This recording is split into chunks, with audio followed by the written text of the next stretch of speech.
किसी ने क्या खूब कहा है, उस लम्हे को बुरा मत कहो जो आपको ठोकर पहुंचाता है, बल्कि कदर करो क्योंकि वो आपको जीने का अंदाज सिखाता है।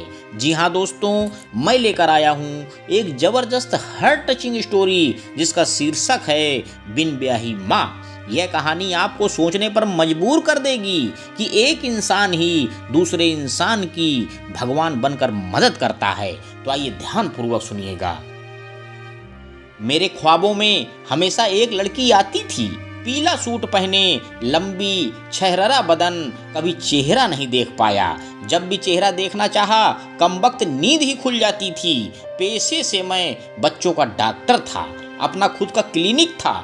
आज वो मेरे क्लिनिक आई थी, पीला फ्रॉक सूट पहने, हाथों में चूड़ी, आंखों में काजल, कानों में बड़े झुमके पहने थे। बहुत ही सुंदर लग रही थी, बिल्कुल मेरे ख्वाबों की रानी लग रही थी। उसकी गोद में लगभग 1 साल की बच्ची देखकर मेरी तंद्रा टूटती है। डॉक्टर, मेरी बेटी को 1 हफ्ते से फीवर है। मैंने उसकी बच्ची का नाम पूछा तो उसने रूही बताया। फिर मैंने चेक किया, कुछ दवाई लिखी और कुछ टेस्ट कराकर रिपोर्ट 5 दिन में दिखाने को कहा। वो मुझे धन्यवाद कहकर चली गई। उसके जाने के बाद बार बार उसी का ख्याल आ रहा था, पर खुद को समझाया, अरे वो तो एक बच्ची की माँ है। आज रात फिर वही ख्वाब आया, फिर वही लड़की दिखी, पर आज मैंने चेहरा देखा। अरे ये तो आज जो आई थी वही क्लिनिक वाली लड़की है। मेरी नींद टूट जाती है। करीब 2 बज रहे थे। भगवान, मेरे ख्वाबों में वो लड़की क्यों दिख रही है? वो तो एक बच्ची की माँ है। मैं उसके बारे में कैसे सोच सकता हूँ? उसकी तो 1 साल की बेटी है जो पति भी होगा।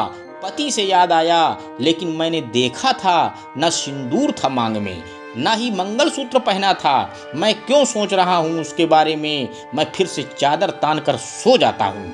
शाम के 7 बज रहे थे।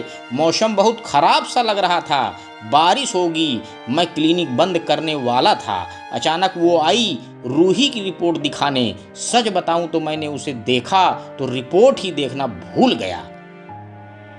गोरा रंग, सुर्ख गुलाबी सूट, माथे पर बिंदी, बहुत ही खूबसूरत लग रही थी। फिर से उसने मुझसे कहा, जरा रिपोर्ट देख लीजिए, मुझे घर जाना है, मौसम भी खराब हो रहा है। मैंने रिपोर्ट देखी तो सब नॉर्मल था। मैंने कहा, रिपोर्ट ठीक है, बस 2 दिन बाद दवा बंद कर देना। तेज बारिश शुरू हो गई थी। मैं क्लिनिक बंद कर बाहर निकला तो वो बाहर खड़ी थी। आप गई नहीं अभी? ऑटो नहीं मिल रहा है, बारिश इतनी तेज है और रात भी हो गई है, ऑटो जल्दी मिलेगा नहीं। चलिए मैं छोड़ देता हूँ। थोड़ा संकुचाई, फिर आकर कार में बैठ गई। थोड़ी देर हम दोनों चुप रहे। सोचा यही मौका है उसके बारे में जानने का। फिर मैंने ही बात करना शुरू की। आपका नाम? मुग्धा। Nice name. मेरा नाम? आपका नाम प्रफुल्ल है, पर्चे पर देखा था, बताने की जरूरत नहीं। मुझे खुद पर हंसी आ रही थी। सोचा आप शादी के बारे में पूछ लूं। आपको देख के लगता नहीं कि आपकी शादी हुई है और एक बच्ची भी है। वो मुस्कुराई और बोली, मेरी शादी नहीं हुई है। तो मैंने तपाक से पूछ लिया, तो बच्ची? वो कुछ बताती उससे पहले उसका घर आ गया। वो धन्यवाद बोलकर चली गई। अब मेरा मन पहले से ज्यादा उसके बारे में सोचने लगा। क्या वो बिन ब्याही माँ है?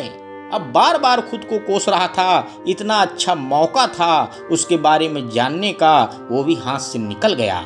अब यही सोच रहा था कि आखिर बच्ची किसकी थी। धीरे धीरे 1 हफ्ता गुजर गया। एक दिन मैं शाम को उसकी ऑफिस की तरफ से जा रहा था। वो ऑटो का वेट कर रही थी। मैंने कार रोक दी और बोल दिया, चलिए मैं आपको छोड़ देता हूँ। मैंने कॉफ़ी पीने का आग्रह किया। साथ में हम दोनों कॉफ़ी शॉप गए। अब बात कैसे शुरू हो? तो पहले मैंने रूही के बारे में पूछा, रूही कैसी है? अब ठीक है। रूही आपकी बेटी है? कुछ देर शांत थी। मुझे डर लग रहा था कहीं गलत सवाल तो नहीं पूछ लिया। फिर उसने बताना शुरू किया। करीब 1 साल पहले मेरी बड़ी बहन मानवी दीदी की डिलीवरी थी। उस दिन तो जुड़वा बच्चे को जन्म देने वाली थी। डॉक्टर ने बहुत कोशिश की, लेकिन बस रूही को बचा सके, दीदी और एक बच्चे को नहीं बचा सके। वो एक बच्चा लड़का था। दीदी के ससुराल वाले रूही को अपनाने को तैयार नहीं हुए। कहने लगे कि अपशगुनी है, पैदा होते ही माँ और भाई को खा गई। मैं और मेरी माँ ने रूही की जिम्मेदारी ले ली। माँ चाह रही है कि रूही की जिम्मेदारी उन पर छोड़कर शादी कर लूं, पर मैं चाह रही हूं कि रूही को अपना नाम दूं। माँ के उम्र हो गई है, मैं रूही की जिम्मेदारी उन पर नहीं छोड़ सकती। मैंने फैसला किया कि मैं शादी उसी लड़के से करूंगी जो मेरी रूही को अपनाएगा, वरना बिन ब्याह कर ही मैं उसकी माँ बनकर रहूंगी। अभी तक माँ ने बहुत रिश्ते देखे, पर बात रूही पर आकर रुक जाती थी। अभी तक मुझे उसे देखकर प्रेम हुआ था, आज उसके विचारों से मेरा प्रेम दुगना हो गया। मैं उसे घर छोड़कर खुद घर आ गया। आज मैं बहुत खुश था। मैंने सोच लिया था कि मैं उसे बिन ब्याही माँ बनकर नहीं रहने दूंगा। मेरी खुशी मेरी माँ से छुपी नहीं। बेटा, आज तू बहुत खुश लग रहा है। मैंने माँ को पूरी बात बताई और कहा, मैं मुग्धा से शादी करना चाहता हूँ। माँ मेरी समझदार और खुले विचारों वाली थी। उन्होंने कहा, अगर तुम मुग्धा से शादी कर रूही को पिता का नाम देना चाहता है तो मुझे एतराज नहीं है। मुझे अपने बेटे पर पूरा विश्वास है कि वह अच्छा पति और पिता साबित होगा। मैं और माँ एक दिन मुग्धा के घर जाते हैं। शाम का समय था, मुग्धा अभी ऑफिस से नहीं आई थी। माँ ने मुग्धा की माँ से कहा, मेरा बेटा आपकी बेटी को पसंद करता है और शादी करना चाहता है। अगर आपको रिश्ता मंजूर हो तो बात आगे बढ़ाई जाए। पर रूही का क्या होगा? मुग्धा की माँ के गोद से रूही को लेकर कहा, आप रूही की चिंता मत करिए, आज से ये मेरी पोती है। मुग्धा की माँ मुग्धा के लिए खुश थी कि इतना अच्छा रिश्ता खुद कल चल कर आया है। एक बार मुग्धा घर आ जाए और हाँ कर दे तो बात पक्की है। तब तक मुग्धा भी घर आ गई। प्रफुल्ल को ऐसे घर देखकर हैरान थी। माँ, देखो आपकी होने वाली बहू आ गई है, ब्याह करोगी मेरे बेटे से? माँ ने आते ही सवाल किया। कुछ सोच में पड़ गई वो। देखो बेटा, अगर तुम रूही को लेकर सोच रही हो तो मत परेशान हो।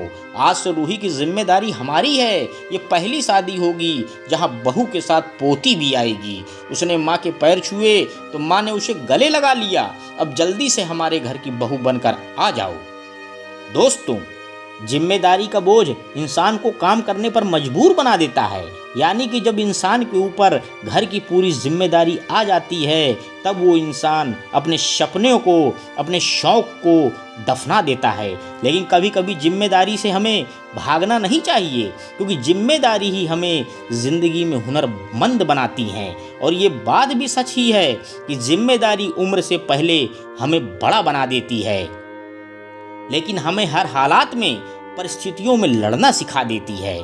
खुशी एक ऐसा एहसास है जिसकी हर किसी को तलाश है। गम एक ऐसा अनुभव है जो सबके पास है, मगर जिंदगी तो वही जीता है जिसको खुद पर विश्वास है। धन्यवाद दोस्तों, मेरे YouTube चैनल को लाइक व सब्सक्राइब करें। आपका दिन शुभ हो।